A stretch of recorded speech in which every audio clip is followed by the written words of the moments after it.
Hi all, welcome back. Now we are going to discuss about completable future in Spring Boot. It is one of the implementation of multiple threading concept in Spring Boot.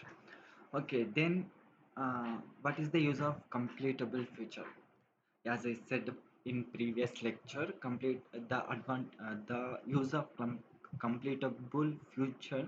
The use of completable future is to uh, execute multiple programs asynchronously in the background or in parallel, and once all tasks are done, the tasks should notify the main thread application, and it should the main thread application able to collect the result, and that result can render back to the client. Okay, in these scenarios we are going to use a completable feature in Spring Boot. Okay, in Spring Boot applications. Practical Now we will see the practical implementation of completable feature.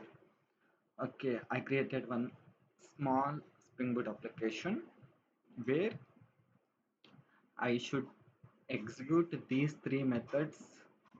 I should execute these three methods in parallel. Okay, I should get employee details, department details, and employee notice period details at a time.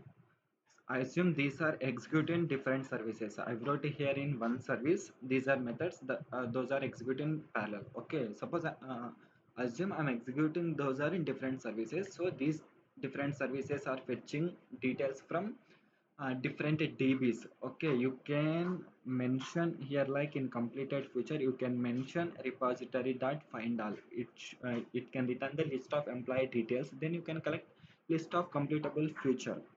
Okay, assume these are executing in three different services, and three different services are fetching details from three different databases. Those three different database details are combining here. Okay, I'm in the controller. I'm combining those three different service results, and I'm rendering those details to the client who hit the get mapping. Okay, now we will see here in to execute tasks in parallel. I annotated at the rate async, and I have a completable future. I have a completable future, what we call it as. Okay, I have a completable future, and in that completable future class, I have a method completed future. Okay, for method, I can pass the result. I can pass the DB data, or I can pass the string messages. I can pass any type of data that I want to the computed future that can return to the controller. Okay, in the same way, I implemented three different methods. One is for employee details, one is for department details, one is for notice period details.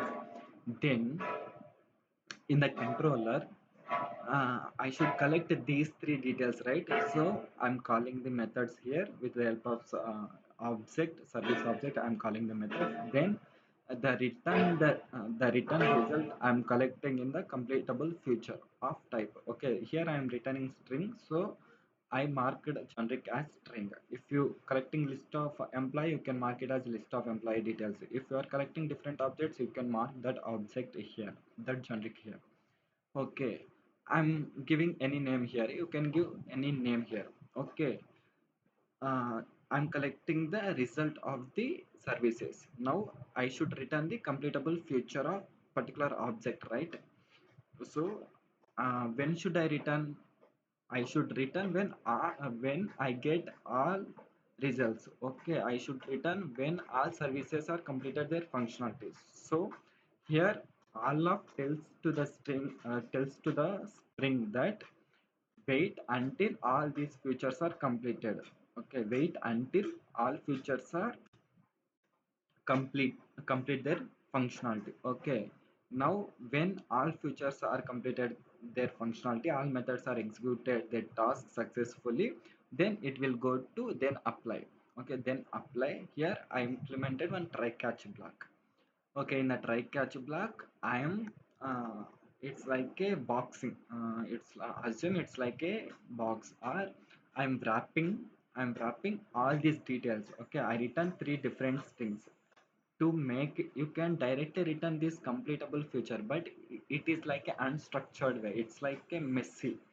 Okay, it looks like messy. So I'm wrapping up all details in one object. Okay, I created one model class here, employee details. I'm wrapping all these details, all these three details that I got, all these three results.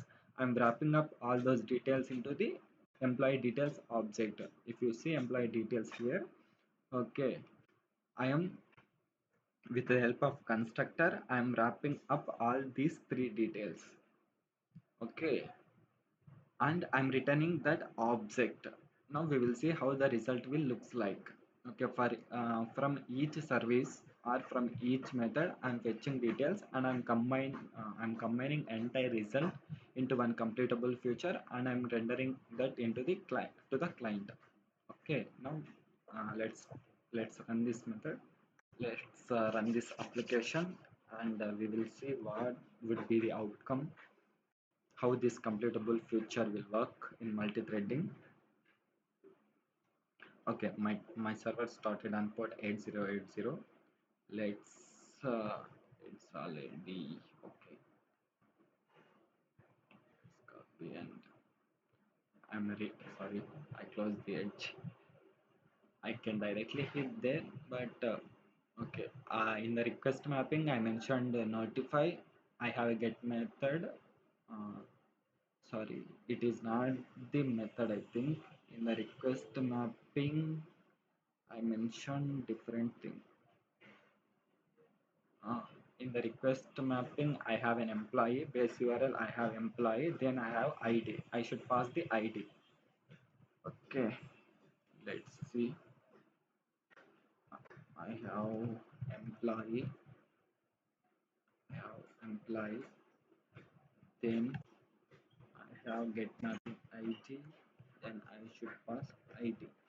Okay, then I should pass ID equal to something as a request param. I'm clicking on enter. See how I got the details.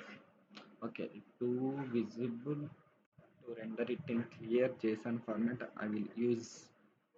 Uh, okay, I'm using Postman here to show you clearly.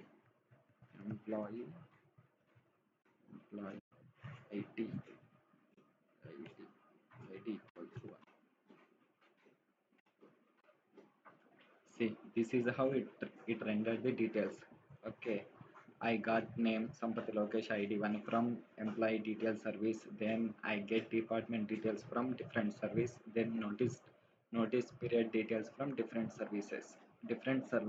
Okay, then with the help of completable feature, I merge all those results of different services. Then I able to render these details to the client. This is how completable feature is working. Hope you understand this entire flow of completable feature. If you understand this, hit the like button. If you have any opportunities, please refer me. Thank you all.